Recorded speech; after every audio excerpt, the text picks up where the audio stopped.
Today we're going to go ahead and paint this bedroom, and there's a lot of preparation that is necessary for painting that we need to just make you aware of as we go along with it. One of the things I like to do when I'm painting a room is make sure I take all the plates off, all the electrical plates, whether it be the switch plate, or as you see down here, the wall outlet plates.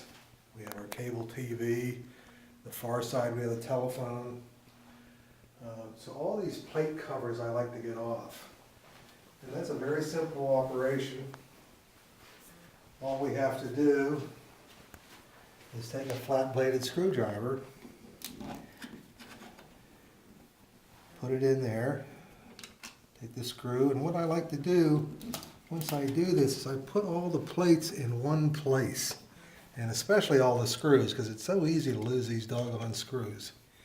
Now they're probably just a little bit tight against the wall, so I just give it a little tap so it comes loose. And then generally what I do is I just put the two screws there and lay them on a flat surface. Probably in this instance, I'm just going to put all the plates right here on the wall. Okay? The next thing I would do, since I'm not going to paint the baseboard, we're going to mask the baseboard with masking tape.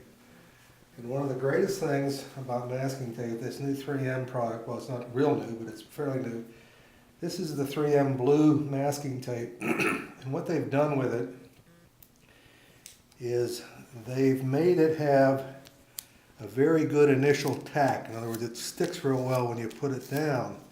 But more importantly, it has a good release agent to it.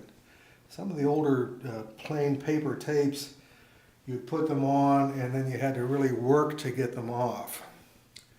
So in this kind of instance in here, what we will do is tape the edges where we don't want paint to show up. So it would be around the door frame, down here,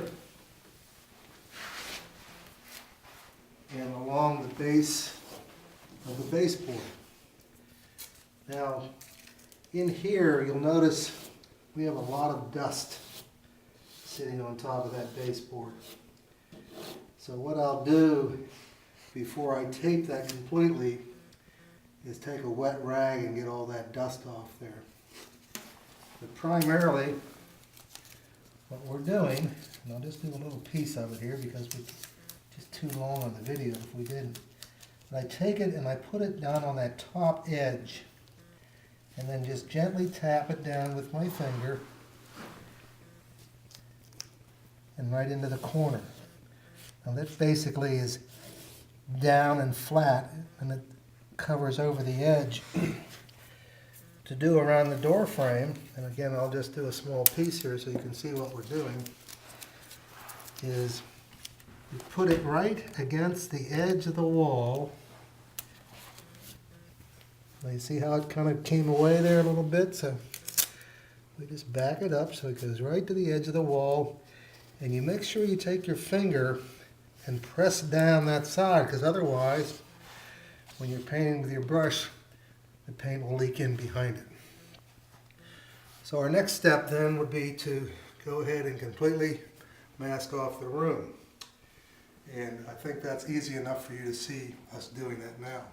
A lot of times closets never get repainted. In this closet, and upon inspection of it, we found the walls to be really in need of a good coat of paint.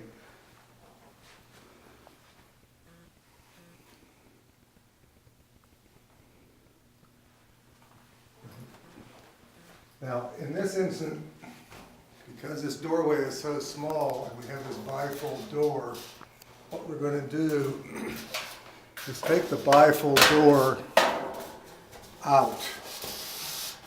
And we do that by just pulling down on that, leaning it over, and letting it come out.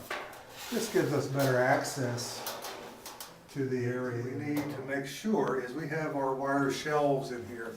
And a lot of times, the wire shelves, the little clips that hold it on the wall, sometimes if the clips are very old, they want to let go. So we just kind of want to make sure that our shelves are secure and tight. and that by just pushing on them, making sure that we are not having anything moving around in here and coming loose. So we'll check these over here. In fact, it looks like this one has been replaced rather recently because we still have a tag on it, you see here. And I can see just by looking at this, there's new clips that have been put into the wall here. So it looks like these two shelves here have been recent additions, which is good because that makes them secure. When I'm painting around things like this, I don't try to tape this. I just use my cut-in brush and hand cut in around all of these because it is a lot less time consuming. I just want to show you this cut-in brush that I'm talking about here. It's over here in my paint bucket. I love paint buckets because if you take a look down in here, I have my main roller, my big 9-inch. I have my little corner roller, and then I have my cut-in brush. Now, I've been buying these at Home Depot. They're a brand called Purdy, P-U-R-D-Y, and you'll see how that is cut on an angle. And one of the best things about a good brush like this, and these are about $15. These aren't your $2 brushes. When you have paint on the brush like that, let's just go over here a minute, even though I'm going to take this off. But with an angle brush, you can see how the edges of it feather out, and I can actually strike that edge down along there by using the brush, not using any masking tape.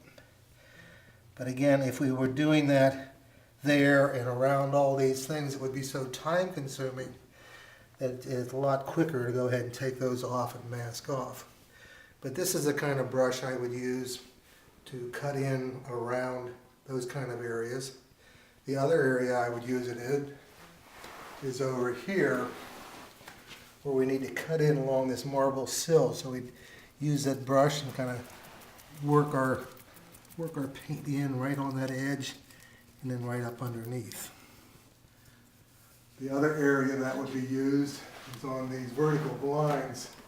You basically take off this little end piece, all right, and that opens up the area that we just can again work around that open end like that, okay, by using the brush. And usually things like this is for the curtain rod.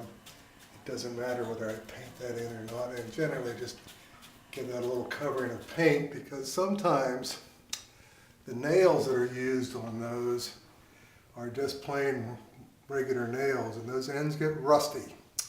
So adding a little paint there just helps that rust.